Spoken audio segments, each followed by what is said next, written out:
but the views from up here really are absolutely fantastic. Good morning and welcome to my second day here in Germany on my Bavarian trip. I had a great night last night at the Urban Flair Hotel. What a beautiful hotel and a lovely room as well. But today I'm going to explore the city of Ulm. And Ulm is home to Ulm Minster, which has the tallest church spire in the world.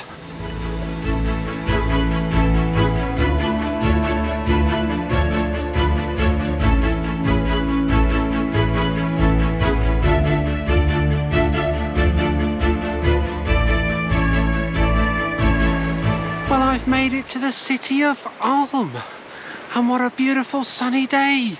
Forecast is about 23 degrees and the sun is shining. I can't ask for more than that. And it's absolutely beautiful walking along the side of the Danube. And it's looking rather blue. But Ulm is a city in Baden-Württemberg.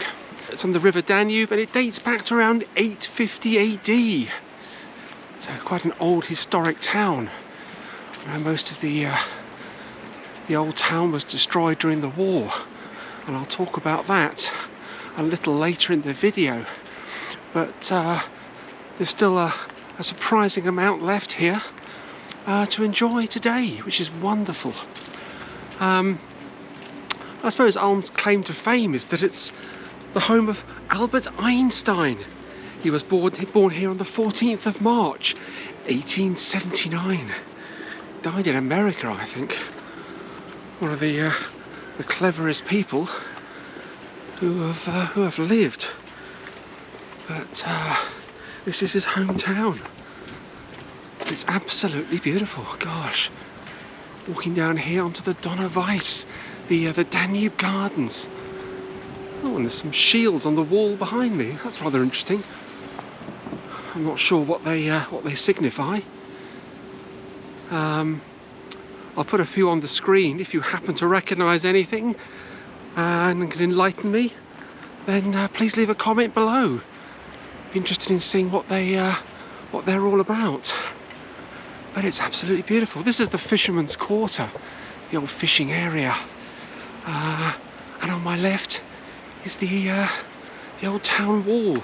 Dates from 1482, although it's been renovated in more recent times. But like so many old towns in Germany and cities, they were walled towns, walled cities, and it's quite different to the walls that I saw in Memmingen yesterday. They were lovely to see, and so are these.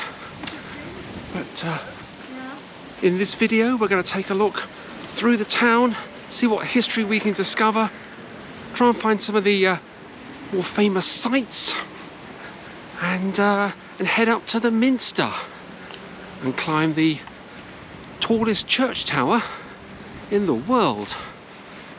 And we'll try and find the Crooked Hotel, which is in the Guinness Book of Records as the crookedest hotel in the world.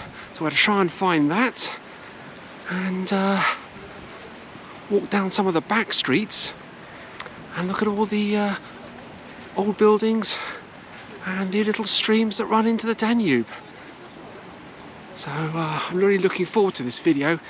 I've been looking forward to coming to Ulm for years, and I finally made it. So let's have a look and see what else we can discover. And there's a tower up here somewhere as well, so I'm going to try and find that. So I'll leave you with some pictures of the Danube and the Danube Weiss and the city walls while I try and locate this tower.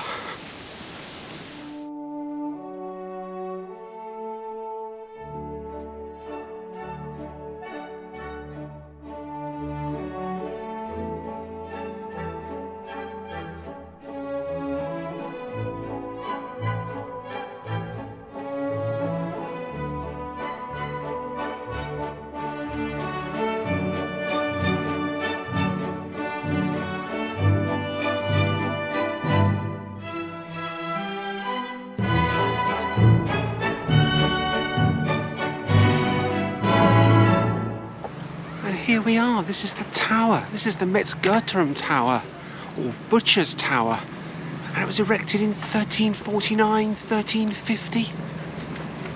Designed to give access to the other slaughterhouses, which were outside of the city walls.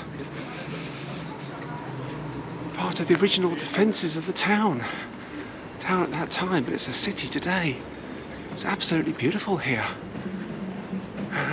Walking through the archway here. Again, it's quite different from the towers that I saw in Memmingen yesterday. Absolutely beautiful. Absolutely beautiful. But just up ahead is the Rathaus, or the city hall, and it looks absolutely fantastic with the murals on the outside. This is absolutely beautiful here, and the sight of the Rathaus really is incredible. There's a lovely little fountain here. This is the Fischkasten Brunnen, or the fish box fountain. Owes its name to the fish box because of its former function as a repository for live fish. Fishmongers used to sell their fish direct from the fountain, or from the well, because there's a well underneath there, which is rather interesting. And the fountain actually dates from 1482.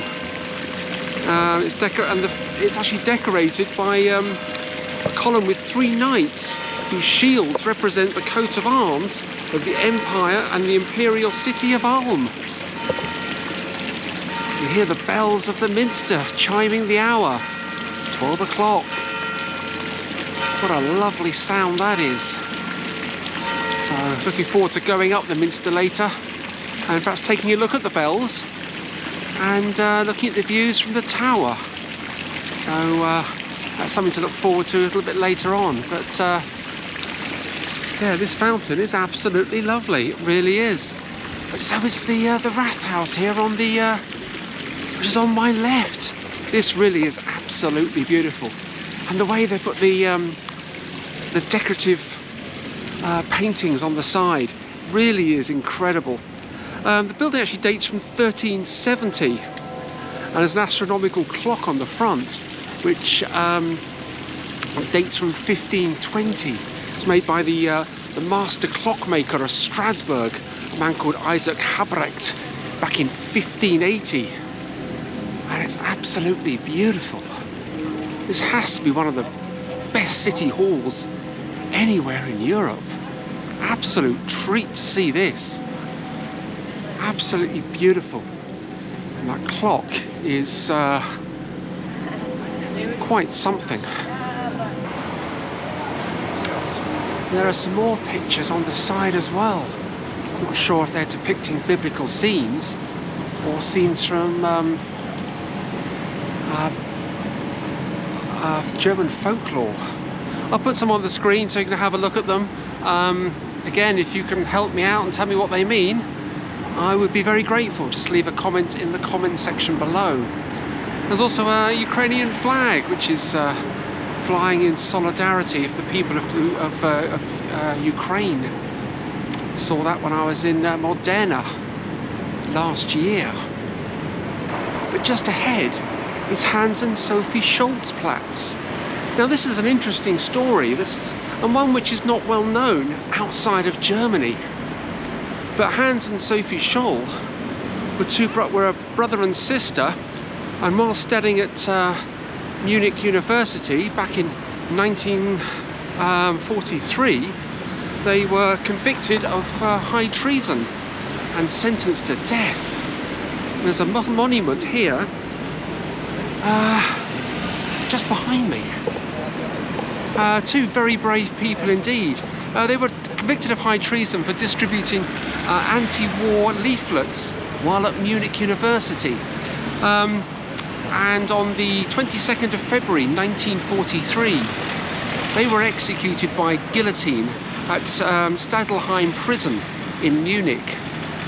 At 1700 hours, Hans went first.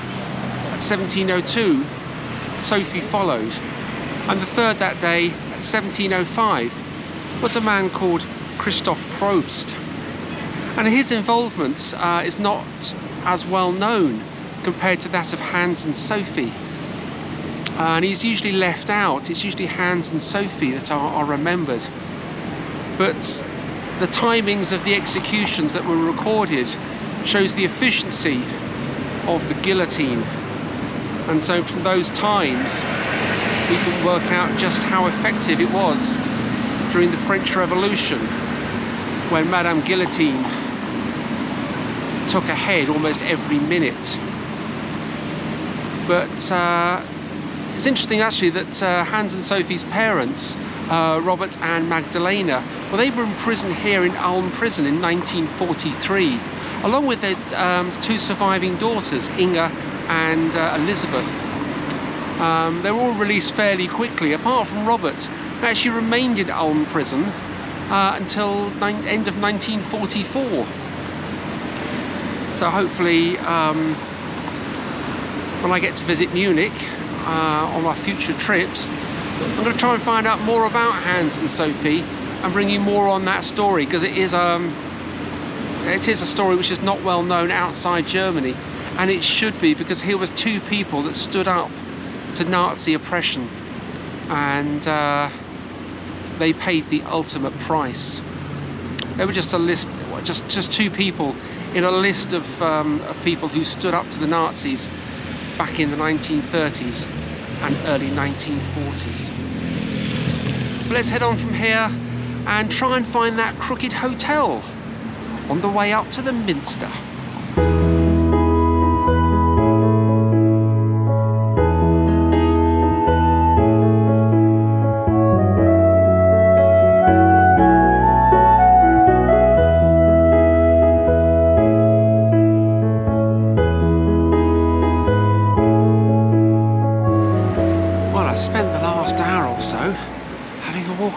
Rathaus here, looking at all the murals on the outside.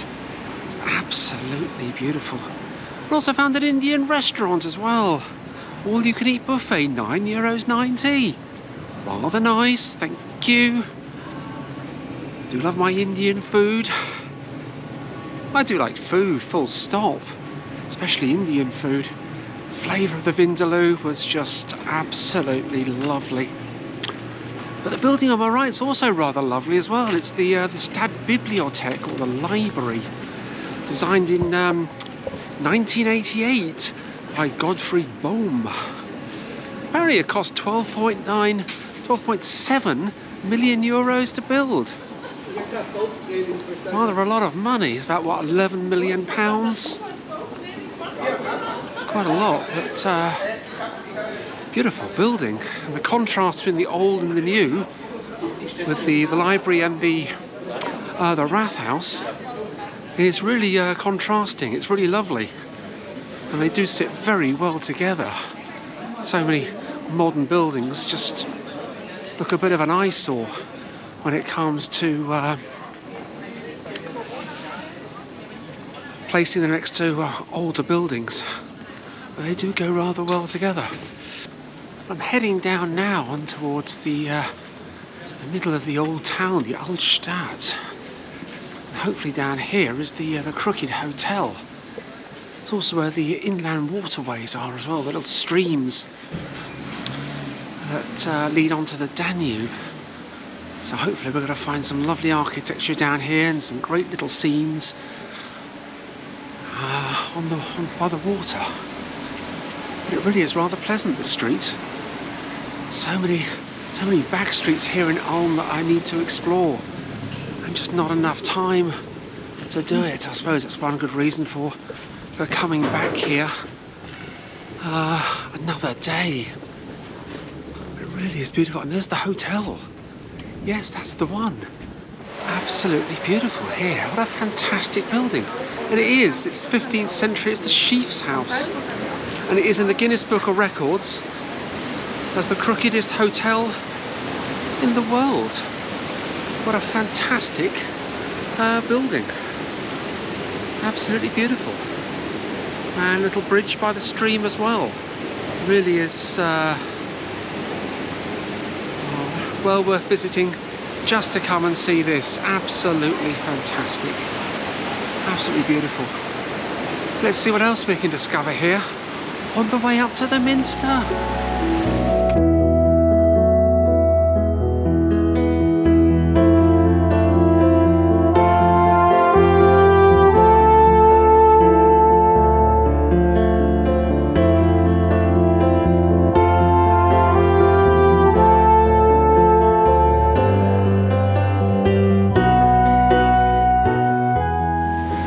Found this delightful little cafe by the stream.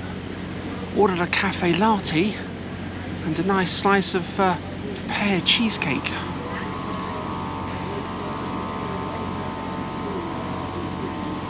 Oh, that tastes absolutely fantastic. Cakes in Germany taste so much better than they ever do in England. And this one is oh, so flavoursome. And it tastes even better because it's been sponsored. So thank you to Eliza, who went onto the Buy Me a Coffee link, which you'll find in the description, and purchased several coffees. It was enough to purchase this delightful little slice of pear cheesecake and a latte. And if you'd like to buy me a coffee or two, get a mention on my channel, then do as Eliza did and follow the Buy Me a Coffee link. But I'm going to sit here for a few minutes and enjoy my coffee and cheesecake, then head up towards the Minster and climb the tower.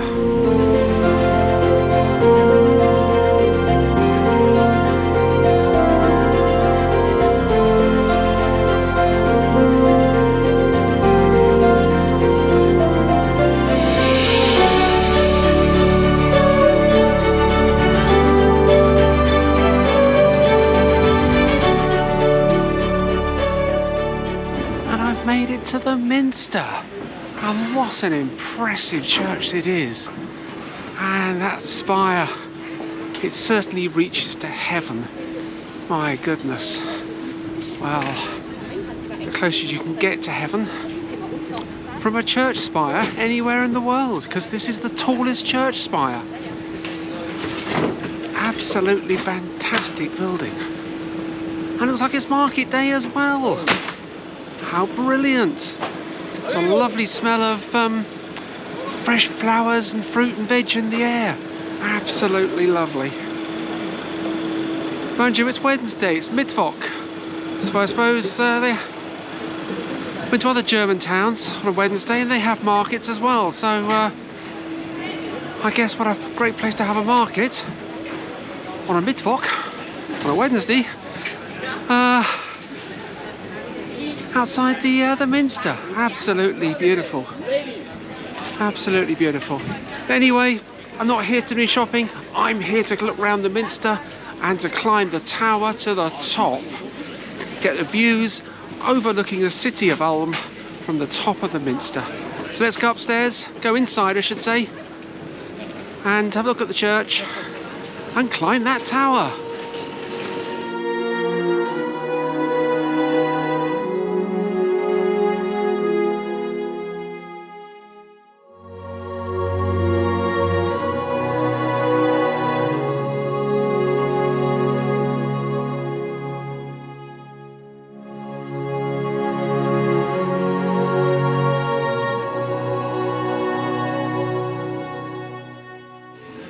The spire of Ulm Minster is the tallest of any church anywhere in the world.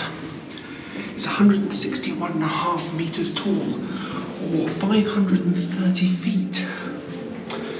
And compare that to St. Nicholas. That's the ruins of the church in Hamburg that I visited a few months ago. That's the 5th tallest in the world. And in comparison, Salisbury Cathedral in England, although it's the tallest spire in England, it's actually the 21st tallest in the world at 404 feet. So I'm looking forward to seeing the views from the top. But let's 768 steps to negotiate before I reach the top. Now compare that to the Asinelli Tower in Bologna a few months ago. That was only 498 steps. So a lot more steps to climb. The first stone of Ulm Minster was laid on the 30th of June, 1377, by the mayor Ludwig Kraft, and consecrated on the 25th of July, 1405. Building work on the Minster continued until the 31st of May, 1890. That's 513 years to actually construct this incredible building. And what a beautiful building it is, looking at it from the outside. And the internal architecture is not disappointing either. Just past a very interesting little room as I climb the stairs.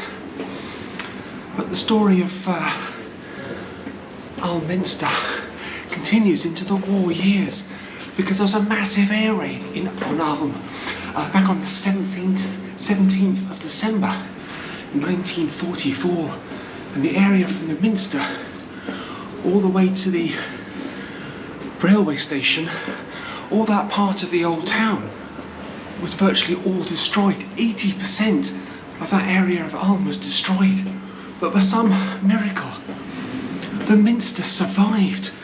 Now was that just good fortune or divine intervention? I'd like to think that it was divine intervention, because to destroy a building like this really is a crime, even in wartime. There are so many ruined churches throughout Europe that were destroyed during the war. Thinking of obviously St. Nicholas in Hamburg, but Coventry Cathedral as well, and numerous London churches that were designed by Sir Christopher Wren, one of London's most famous architects. And I'm sure other ruined churches have got similar stories to tell. But let's make our way to the top and look at the views.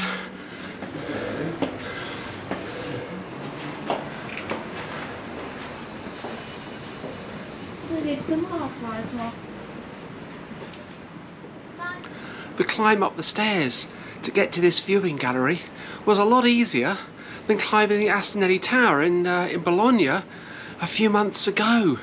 At least the steps were open to the air and there was a lovely breeze coming in. It's just the opposite in Bologna.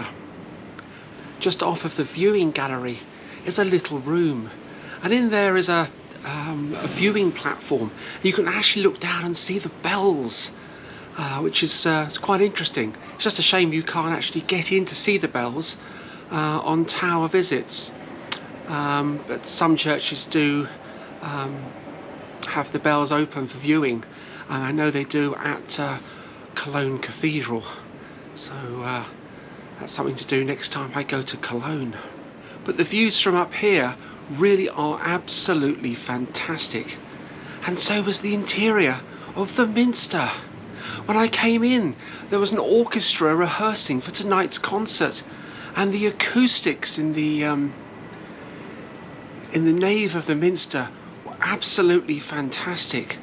Wish I was staying in Ulm tonight, because I'd love to have attended that concert, especially as they're playing Handel's Water Music, which is one of my favourite pieces. But absolutely beautiful. They say on a clear day you can see the Alps, Swiss Alps, but I can't see them today. It's a little hazy out there, and the sun's shining from the direction of the Alps, so I can't actually see them. And of course it's cased in scaffolding, so you can't really see out of the main part of the viewing area. There's only one part that was open, and the views from up there looking down onto the market really are absolutely impressive. But this is where I ended this video. Tomorrow I'm off to Kempten, another old medieval town south of Memmingen. So hopefully you can join me tomorrow as I explore the history of another German town here in Bavaria. Thank you so much for watching, and I'll see you tomorrow.